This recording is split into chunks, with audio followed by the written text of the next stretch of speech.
Nah, kemarin terakhir kita membahas persamaan bidang, membentuk persamaan bidang. Ini contohnya ya. Saya nggak mengulangi lagi yang kemarinnya karena contoh satu ini sebenarnya hanya pengulangan, repetisi dari persis teori yang kemarin. Coba kita lihat ini soal-soal mengenai persamaan bidang.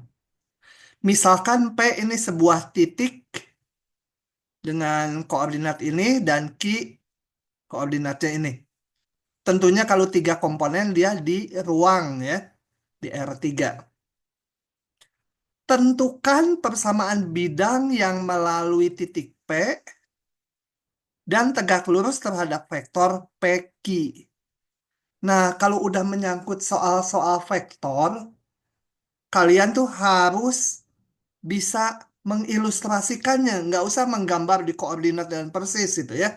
Maksud saya mengilustrasikannya di sini misalkan mana P, mana Q, ya sembarang aja ini di ruang P, Q itu ya dua titik. Kemudian kita mau bikin bidang yang melalui titik P. Jadi P ini dilalui bidang ini. Nah, kemudian bidangnya saya namakan bidang alfa. Nah, diketahui bahwa bidang alfa ini tegak lurus terhadap vektor PQ. Tentunya Q nggak pada bidang ya. Kalau Q pada bidang ya nggak, PQ nggak tegak lurus bidang. Oke, begitu. Coba kita buka pelan-pelan. Karena beberapa udah saya omong lisan. Jadi misalkan bidang tersebut bidang alfa yang mau dibangun, kita mau menentukan persamaannya. Oke. Peki katanya ini tegak lurus terhadap bidangnya. Persamaan bidang yang melalui titik P tegak lurus vektor Peki. Berarti Peki adalah vektor normal bidang. Nah, perlu diingat selalu kalau mau membentuk persamaan bidang, kita perlu satu titik yang dilalui bidang. Ya, ini dalam hal ini titiknya udah dikasih tahu titik P yang dilalui bidang. Dan vektor normalnya. Kalau ini udah ada, udah gampang. Tekniknya standar, selalu seperti ini. Yaitu kita pilih sebuah titik di bidang, saya namakan titik S, tapi jangan pakai angka titik X, Y, Z sebarang di bidang. Gitu tekniknya ya. Ambil titik pada bidang. Nah, kita lihat ini istimewanya. Kalau saya tarik PS, vektor, ataupun segmen garis, tapi kita akan pakai vektor. Vektor PS itu kan pada bidang. P-nya pada bidang. S-nya diambil pada bidang. Jadi PS ini pada bidang. Pasti tegak lurus PQ. Kenapa? Karena PQ itu vektor normal. Kalau vektor normal itu tegak lurus bidang, artinya setiap segmen garis yang ada di bidang akan tegak lurus PQ. Nah, ini PS kan pada bidang. PQ tegak lurus bidang. Jadi dia saling tegak lurus. Ini kuncinya. Udah, selanjutnya tinggal ngitung. Karena PS tegak lurus PQ, kalau di dot produkan harus 0 ya. Karena kemarin rumusnya PS kali PQ sama dengan panjang PS kali panjang PQ kali cos sudut antaranya. Kalau tegak lurus, cosnya cos pi per 2 itu 0. Nah, tinggal masukkan aja PS apa? PS adalah S dikurangi P. Ini. S dikurangi P. X kurang 1, Y kurang 2, Z kurang 3 gitu ya. Itu PS. Nah, itu PS. PQ apa? Q kurangi P. 4 kurangi 1, 3. 4 kurangi 2, 2. Min 2 dikurangi 3 jadi min 5. Nah, begitu. Udah, selanjutnya tinggal dihitung aja.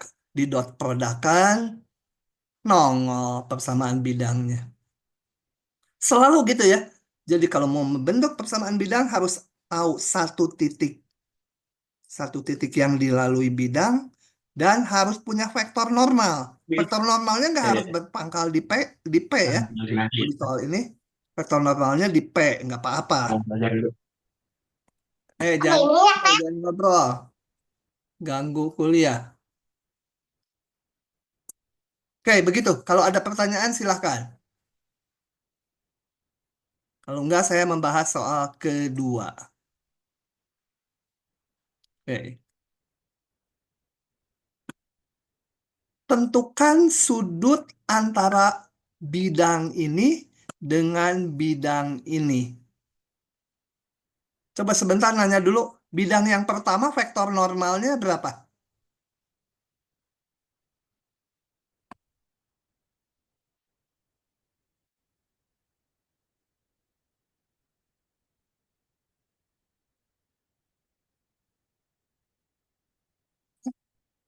Halo, nggak ada yang jawab. Ini kemarin udah.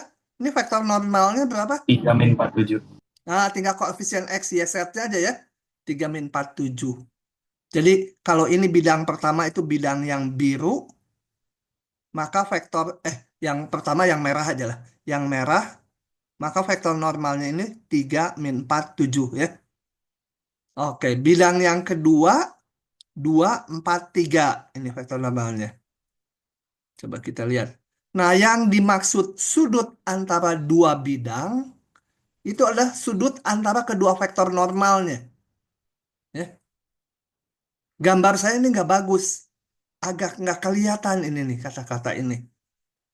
Tapi pakai aja ya. Sudut antara kedua bidang adalah sudut antara vektor-vektor normalnya. Nah, vektor normal satu kita tahu tadi. Normal dua tahu. Sudut antaranya, oh sebentar kecepatan. Normal satu ini, normal dua ini. Nah, sudut antaranya, ya sudut antara N1 dan N2 aja. Kita pakai lagi rumus kosinus. N1 kali N2 sama dengan N1 kali N2 sama dengan panjang N1 kali panjang N2 kali cos theta. Atau cos theta-nya ini. Nah, cos theta-nya segini. Tentunya sudutnya ya arcus cos atau cos min 1 nggak bisa dihitungnya ini. Harus pakai kalkulator. Begitu. Lanjut ya. Ini apa ya? Nggak ada. Lanjut. Kalau nggak paham tanya ya. Udah, persamaan bidang segitu aja. Nanti ada yang lain-lainnya. Kita lihat di tutorial banyak contohnya. Sekarang saya akan membahas, kalau kemarin persamaan bidang, sekarang akan membahas persamaan garis di ruang. Kalau di bidang X, O, Y, di koordinat Kartesius R2, koordinat X, Y aja, persamaan garis ya gampang ya. Y sama AX tambah B, gitu ya. Gampang lah persamaan garis di. Kalau di ruang gimana? Nah, kita lihat. Dan sekaligus nanti kita akan memahami, oh perlu apa aja gitu ya. Kalau di bidang kan kita perlu, untuk membentuk persamaan garis itu perlu dua titik yang diketahui, bisa bikin persamaan garisnya. Atau diketahui satu titik yang dilalui garis, dan diketahui kemiringan garisnya kalau di bidang. Nah, kalau di ruang perlunya ini. Diketahui sebuah titik P di ruang, ini P ini ya, titik P ini, dan vektor arah garis namanya ini, diketahui sebuah vektor.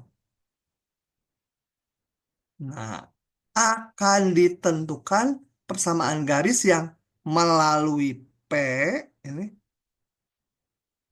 dan sejajar dengan vektor V. Ya, saya tambahkan sedikit ini, eh, V ini, P ini disebut vektor arah garis, menentukan menentukan bahwa ini nih si garis yang mau dibangun, yang warna apa ini, warna ungu ini, itu sejajar dengan vektor V. Jadi Untuk membentuk persamaan garis di ruang, harus punya data titik yang dilalui garis. Titiknya harus tertentu. Kayak ini titiknya udah angka tertentu nih. Dan sebuah vektor, vektor arah garis. Oke, kita lihat. Kemudian bagaimana caranya? Caranya kita ambil sebuah titik sembarang di garis tersebut. Ini garisnya mau dicari persamaannya ya. Ambil titik Q sembarang. Kayak waktu bidang juga tadi, ambil sembarang titik di bidang. Ini ambil sembarang titik di garis.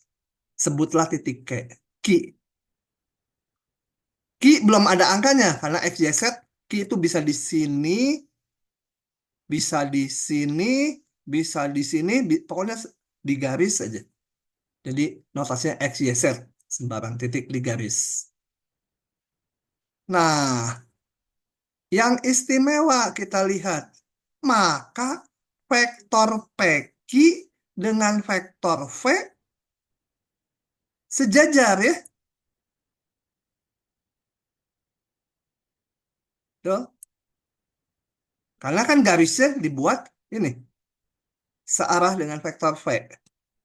Dia sejajar dengan vektor V. Kalau searah tuh selalu ke kanan, kalau ini kan bisa ke kanan termasuk yang ke kirinya. Kalau ke kiri kan berlawanan arah dengan V.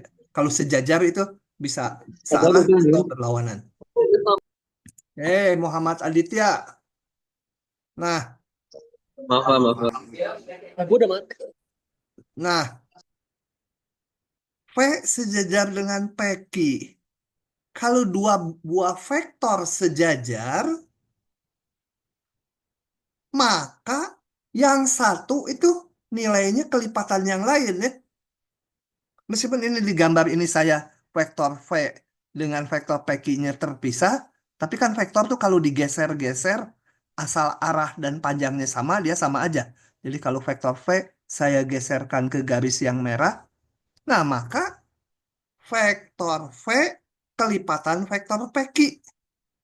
Atau vektor PQ kelipatan vektor V. Boleh mana aja dipakai. Pokoknya yang satu kelipatan yang lain kalau sejajar. Nah, oh saya pakainya PQ kelipatan dari V.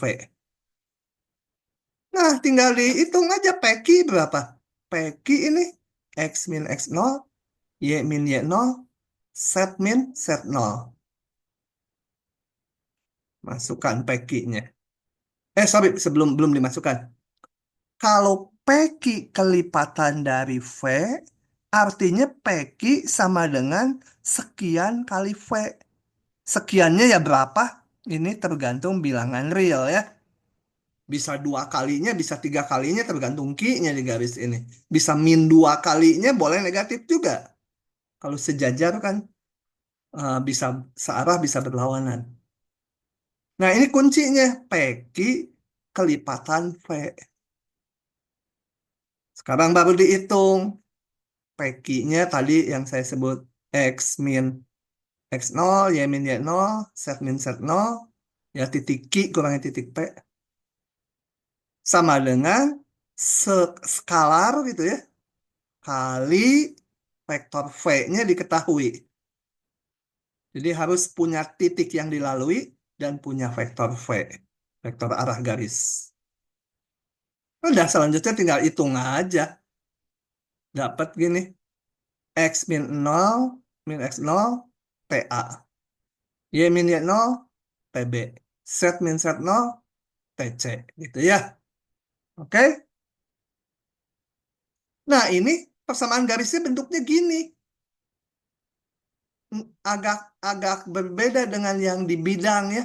Y sama AX tambah B gitu. Bentuknya gini. Dan karena ada T, itu di bilangan real, berapa aja. Nah, ini makanya bentuknya bentuk persamaan parameter ya. Kalian kan minggu lalu udah belajar persamaan parameter. X-nya dinyatakan dalam parameter T, Y-nya juga, Z-nya juga. Nah, ini disebut persamaan parameter garis. Kalau dari sini saya eliminasi T-nya. Gini, dari yang pertama saya bisa ngitung T-nya sama dengan X min X0 dibagi A. Dari yang ini T-nya saya bisa dapatkan Y min Y0 dibagi B. Dari yang ini T-nya sama dengan Z min Z0 dibagi C. Ketemulah persamaan seperti ini. Nah, ini namanya persamaan simetrik dari garis. Jadi terlihat sangat berbeda ya dengan persamaan garis di bidang XY. Oke, jadi tergantung nanti kalau persamaan garis ditanya kalau persamaan parameternya ini, kalau persamaan simetriknya ini. Nah, kalau diberikan persamaan simetrik seperti ini, kita udah langsung bisa tahu vektor arah garisnya adalah ini. A, B, C kali ini. Ya, pembagi di sini. Ya, oke. Nah, coba kita lihat latihannya. Review sedikit. Jadi, untuk membentuk persamaan garis, perlu satu titik yang dilalui garis dan vektor arah garis. Kalau bidang, perlu satu titik yang dilalui bidang dan vektor normal bidang. Caranya masing-masing udah standar, gitu ya. Menentukannya teknis. Pilih satu titik, bentuk vektor kaki, dan selanjutnya. Kita lihat contoh berikut. Kalau ada pertanyaan langsung ya. Cari persamaan simetrik dari garis yang melalui titik P. Nah, ini titik yang dilalui udah punya nih, diberikan. Dan sejajar vektor ini. Berarti ini vektor arahnya. Vektor arahnya punya. Titik yang dilaluinya punya. Nah, udah tinggal ngikuti prosedur tadi aja. Coba saya buka ya. Tadi caranya gimana? Ambil sembarang titik pada garis. Oh ya, ini titik P-nya. Saya bikin garisnya. Ini vektornya ilustrasi aja ya. Kan ini arahnya nggak harus persis ngegambarnya. Nah, ambil titik pada garis. Ambil titik Q. Selalu gitu caranya ya. Nah, kemudian kita lihat, perhatikan vektor PQ. PQ sejajar dengan vektor V, vektor arah garis. Kali kayak tadi lagi. Berarti PQ sama dengan kelipatan V. Udah tinggal dihitung aja PQ-nya berapa, masukkan, V-nya masukkan, temu dah. PQ-nya Q kurangi P. Q-nya sembarang ya, sembarang titik. X min 2, Y min 5, Z min 1, Z plus 1, nah ini kurang kurang kurang min 1. Sama dengan kelipatan dari vektor arah. Nongol persamaan parametriknya. X min 2 sama dengan 4T. Y min 5 sama dengan min 3T. Z plus 1 sama dengan 2T. Ini persamaan parametriknya. Tapi karena di soalnya ditanya persamaan simetriknya, T-nya kita nyatakan. T-nya sama dengan X per 2 dibagi 4. Yang ini T-nya Y min 5 per min 3. Kemudian T-nya yang ini. Gitu ya. Bisa? Coba diamati dulu sebentar. Supaya kelihatan semua. Oke, saya pause sebentar. Kalau ada pertanyaan. Oke, soal berikutnya. Kalau vektor yang kayak gini, variasinya bisa banyak sekali. Cari persamaan garis yang merupakan perpotongan antara bidang ini dan bidang ini. Jadi kedua bidang ini udah diketahui pasti berpotongan lah ya. Kalau soalnya gini. Karena kan kalau ada dua bidang di ruang, bisa aja bidangnya sejajar, nggak berpotongan. Nah, kalau ini udah dijamin dari soalnya bahwa kedua bidang ini akan berpotongan. Kita lihat, kalau dua buah bidang berpotongan, pasti perpotongannya nggak mungkin titik ya. Perpotongannya garis ini. Bidang kuning dengan bidang abu. Nggak mungkin dua bidang berpotongan hanya di satu titik. Gitu ya. Pasti perpotongannya sebuah garis. Oke? Nah, itu dulu dicerna bahwa perpotongan antara dua bidang itu adalah sebuah garis. Atau nggak berpotongan. Nggak mungkin dua buah bidang berpotongan di satu titik. Itu nggak mungkin. Ingat, bidang tuh taki nggak ya luasnya. Kalau hanya potongan bidang dengan potongan bidang sebagian aja, mungkin aja hanya satu titik. Gitu ya. Kalau hanya sepotong bidang ini. Saya bikin bidang ini gitu ya. Satu lagi saya bikin bidang, eh, potongan bidang ini. Nah, kan cuma satu titik gitu ya. Tapi nggak boleh gini, bidang itu taki nggak luas ya. Jadi kalau berpotongan pasti di suatu garis. Kita ditanya persamaan garisnya ini, persamaan perpotongannya. Nah, kalau vektor susahnya di situ ya. Mau berangkat dari mana dulu? Nah, tapi kembalikan ke rumus dasar persamaan garis. Saya perlu satu titik yang dilalui garis dan vektor arah dari garis. Bagaimana mendapatkan itu?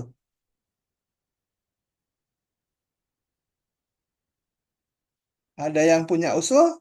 Bagaimana mendapatkan sebuah titik yang dilalui garis, dilalui perpotongan bidang tadi, dan sebuah vektor arah. Jadi sebuah vektor yang sejajar dengan perpotongan ini. Belum bisa?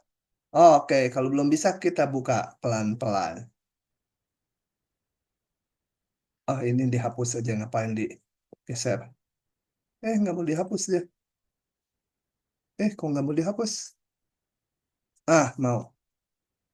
Caranya, kita cari dua titik potong dari garis ini.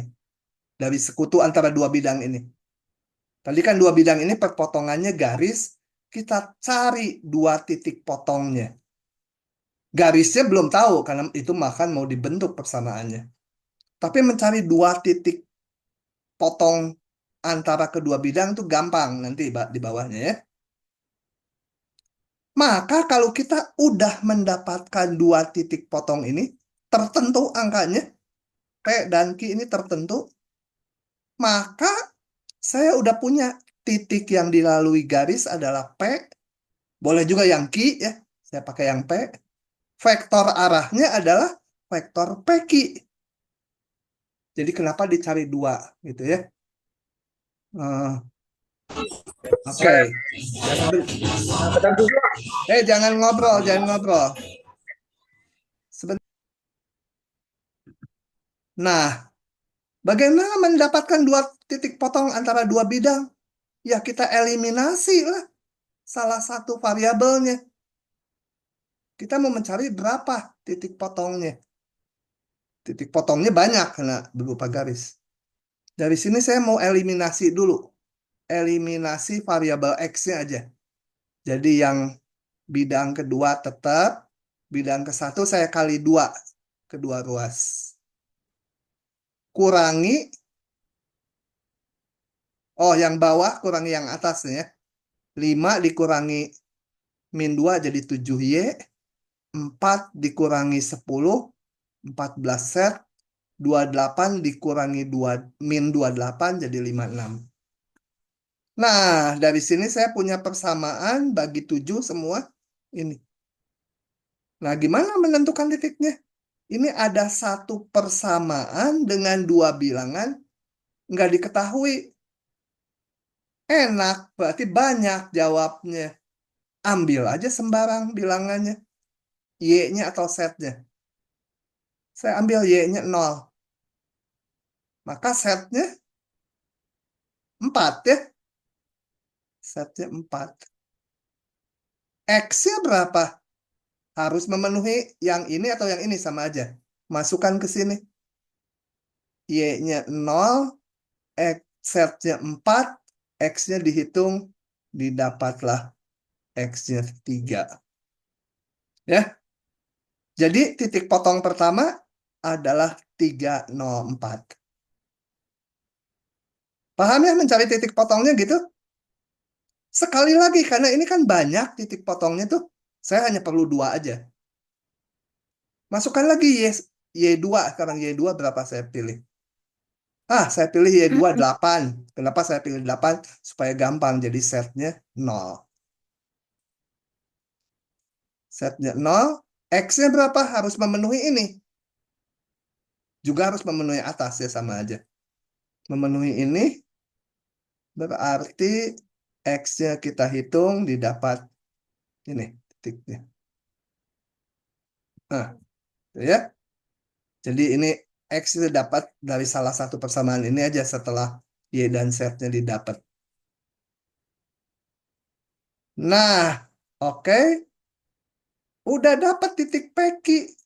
Jadi sekarang saya udah punya titik yang dilalui garis ini. Udah nggak perlu bidangnya lagi. Vektor arahnya PQ. Kalau garis itu kan perlunya vektor arah. Vektor yang sejajar garis. Ulangi seperti soal nomor 1. Ini kecepatan ngomongnya ya. Tinggal cari persamaan yang melalui titik P. Melalui titik Q juga boleh. Ini saya pakai titik P. Dan vektor arahnya PQ. PQ hitung. Q kurangi P.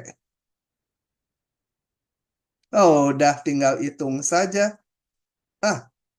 Oh ya, ini gambarnya. PQ, vektor arahnya melalui titik P. Kayak soal nomor 1 lagi. Kayak teori lagi. Ambil sembarang titik R pada garis. Maka vektor PR kelipatan vektor PQ. Ya, kan searah. Masukkan aja angka-angkanya.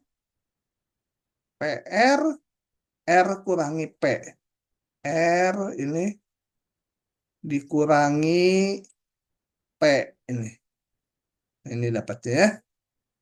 Tinggal ini hitung aja. P kali tadi PQ udah dihitung. Dapat persamaan parameter garis. Dapat persamaan simetrik garis. Oke.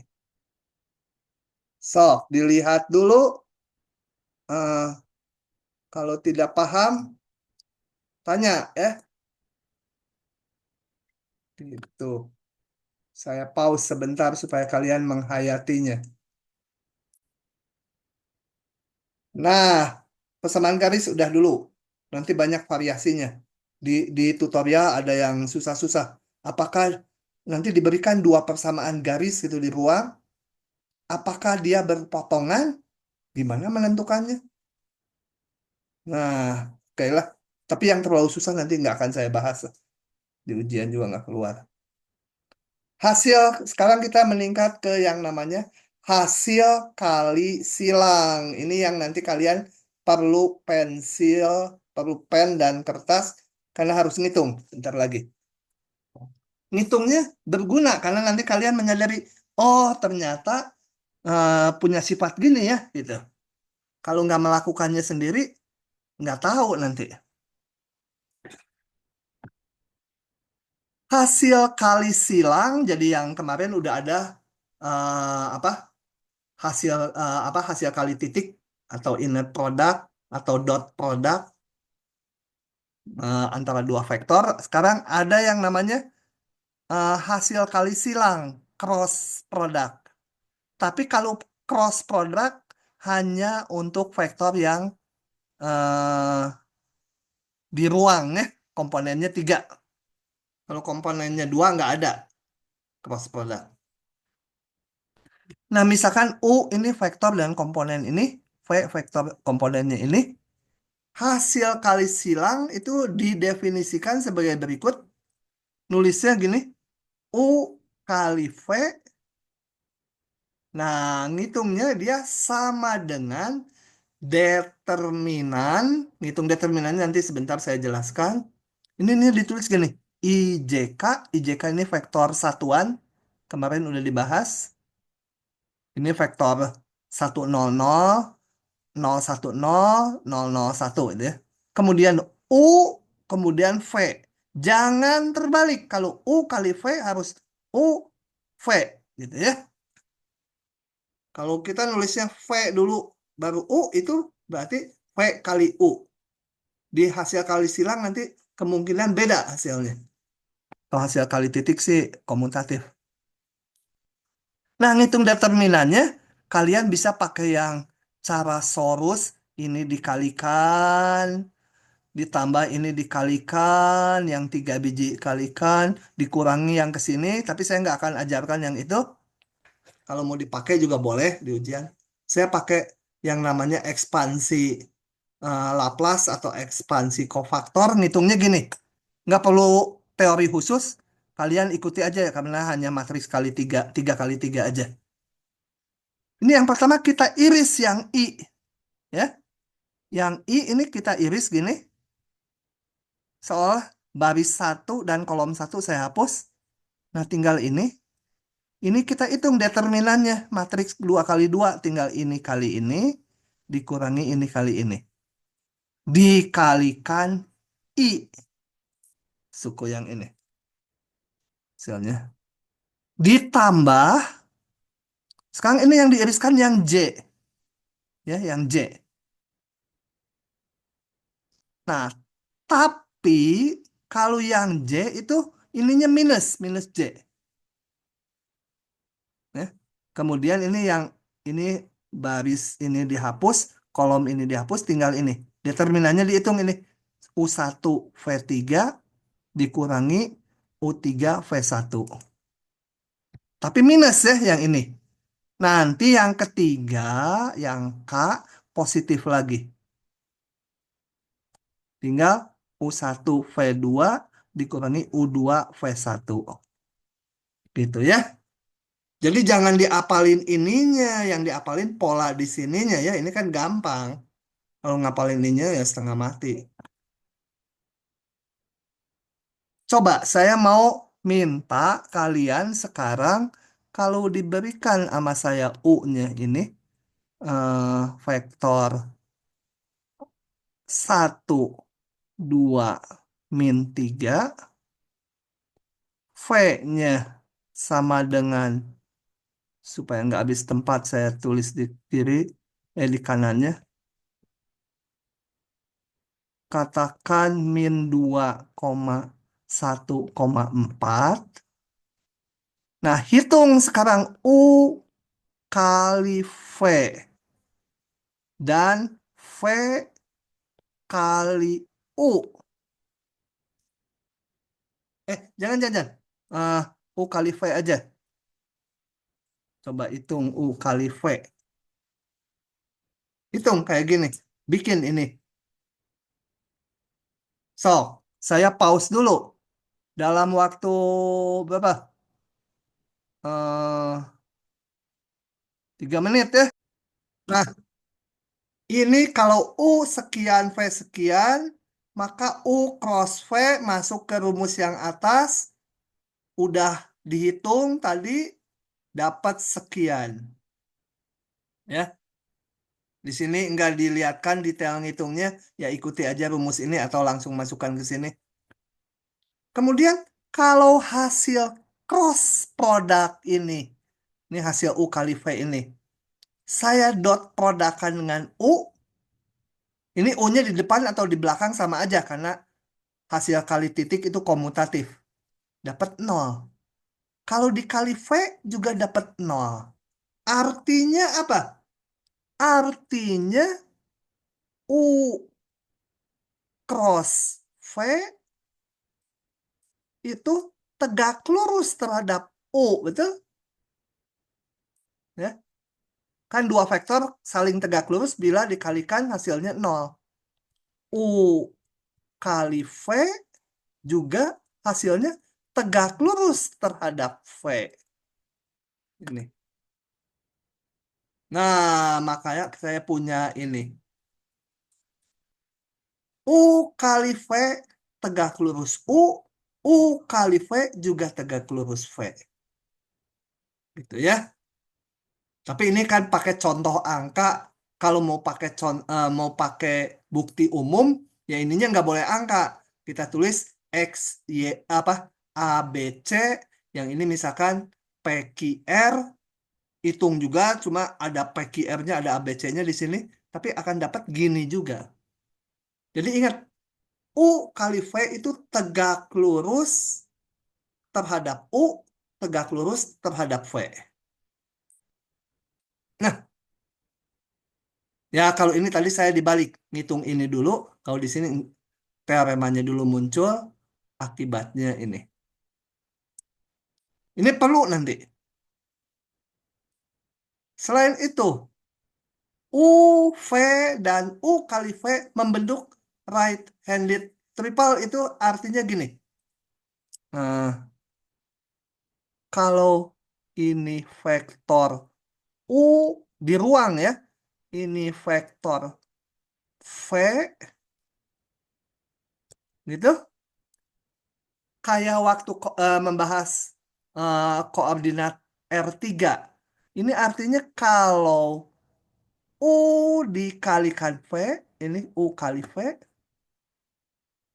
kita lihat ujung U diputar ke ujung V. Kalau diputar ke ujung V, maka baut akan bergerak ke dalam ya. Jadi, hasilnya ke dalam. Aduh, saya nggak gambarnya nggak bisa. Coba lebih bagus sedikit. Bisa nggak ya kalau ini U, ini V pada bidang layar ini. Nah, U kali V, ini nggak harus tegak lurus ya, dua-duanya U dan V nggak harus tegak lurus. U kali V, itu kita lihat ini putar, putar baut. Kalau saya punya baut diputar, maka baut ini diputar gini, si baut akan bergerak ke depan ya, ke dalam. Nah, ini adalah U kali V, ini ke dalam nih. Nggak tahu saya nggak gambarnya gimana nih ke dalam bidang layar. Itu maksudnya itu ya. Mirip yang di fisika itu. Itu namanya right-handed triple. Kemudian, ini nggak dibuktikan lah, diterima aja. U kali V, ingat U kali V itu hasilnya vektor ya. U cross V itu vektor. Nih lihat, hasilnya vektor. Atau ditulis dalam gini juga boleh pakai kurung siku. Nah, itu sama dengan panjang U, panjang V, kali sin sudut antaranya. Kalau di dot produk, kita punya U dot V sama dengan panjang U kali panjang V kali cos sudut antaranya. Nah, di sini mah nggak ada pagarnya yang merah. Kenapa? Karena ini udah jadi skalar. Kalau yang cross product ini hasilnya vektor dihitung panjangnya. Kalau panjangnya jadi skalar dia. Ya. Oke, tapi rumusnya mirip-mirip. Oke, ini enggak. Sudah, latihan dulu. Kayak gitu ya. Tentang cross product. Saya akan pakai animasi ya, karena di sini langsung jadi gambarnya. Gambar akhir. Jadi saya akan buka slide-nya dulu. Sebentar, udah direkam nih teh. Udah. Good. Sebentar, saya lupa buka slide-nya. Perkuliahan 225 mana? Vektor. Ini buang saja ke layar kedua. Saya ambil, bentar, oh, error. Ah. Salah. Sorry, salah buka diktat. Sebentar, sebentar.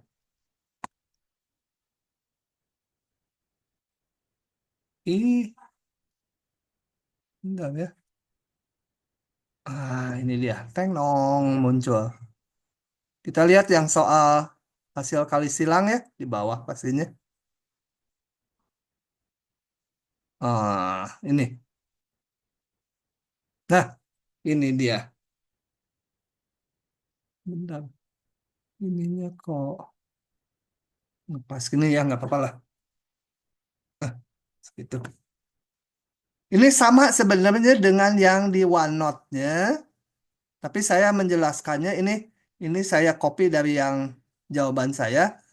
Sekarang menjelaskannya saya pakai yang di slide ini. Cari persamaan bidang yang melalui 3 titik. Kita buka saja.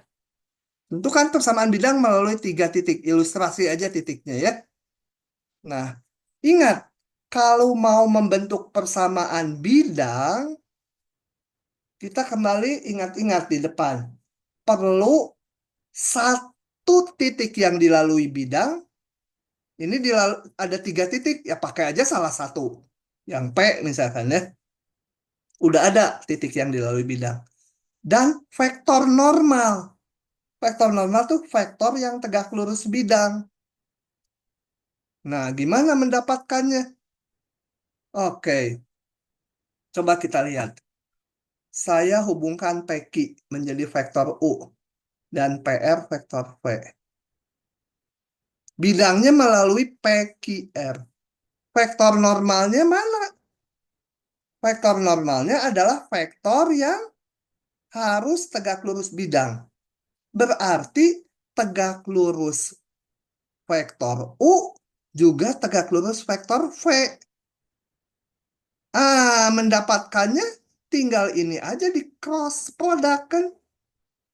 Kan tadi kalau U kali V itu hasilnya tegak lurus U, tegak lurus juga V. Nah, kalau tegak lurus U, tegak lurus V, yaitu adalah vektor normal bidangnya. Nah,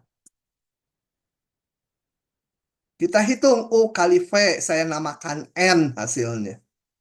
Hitung. Pakai determinan kayak tadi, ini udah langsung hasilnya gitu ya. Nah, udah dapat titik yang dilalui bidang adalah titik P, vektor normalnya adalah N. Caranya gimana? Pilih sembarang titik pada bidang. Oh ini, bentar saya kecepatan. Vektor N tadi tegak lurus U, tegak lurus V. Ambil sembarang titik pada bidang, maka PS kali N 0. Ya, sembarang titik berarti masih X, Y, Z. PS, X min P. Ini, S min P. Kali vektor normal tadi ini. Harus 0, udah kalikan aja, dapat persamaannya min 14 kali X min 1, tambah 24 kali Y plus 2, tambah 6 kali Z min 3, sama dengan 0. Gitu ya. Jadi kadang-kadang vektor itu ide awalnya. Bagaimana mendapatkan vektor normalnya gitu. Oh, ingat di cross product aja. U kali V itu tegak lurus U, tegak lurus V. Berarti tegak lurus bidang. Tegak lurus ini, tegak lurus ini. Tegak lurus bidang yang dibentuk oleh vektor U dan V atau oleh PQR. Coba dihayati dulu. Saya pause sedikit. Mungkin ada pertanyaan.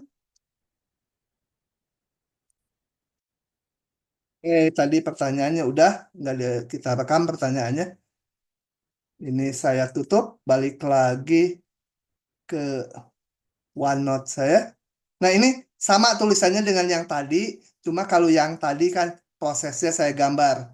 Awal dulu 3 titik, vektor, dibuat bidangnya, di cross productnya, jadi ada beberapa gambar muncul. Ah, apakah hasil kali silang bersifat komutatif? Supaya yakin, jangan yang dari saya. Ini tadi udah ngitung U kali V, nih si Jackson udah jawab. Sekarang coba hitung V kali U. V kali U. Nanti kalau udah ada yang selesai, tolong bilang. Saya pause lagi rekamannya. Nah, kalau kita balik lagi ke atas, saya mundur lagi.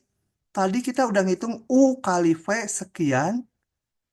Kalau dihitung V kali U cross ya. Kalau kali itu agak nggak jelas. Dot product atau cross product. Ini V cross U dapatnya ini minusnya. Jadi dia nggak komutatif. Kalau nggak komutatif harus diingat. Kalau komutatif mah udah aja pakai normal gitu. Nah ini nggak komutatif. Itu adalah ini soal yang kedua tadi. Yang di atas tadi itu tidak membuktikan. Ini baru ilustrasi ya. Ini baru ilustrasi karena pakai angka. Kalau mau membuktikan secara umum ya ini saya lakukan. Ambil U-nya sembarang ABC, V-nya PQR. Saya hitung U kali V. Dapatnya ini. Kalau V kali U, saya dapatnya ini nih minusnya dia. Tiap komponen tuh minus dari yang atas. Jadi kesimpulannya ini harus diingat. Jadi beda ya U kali V dengan V kali U.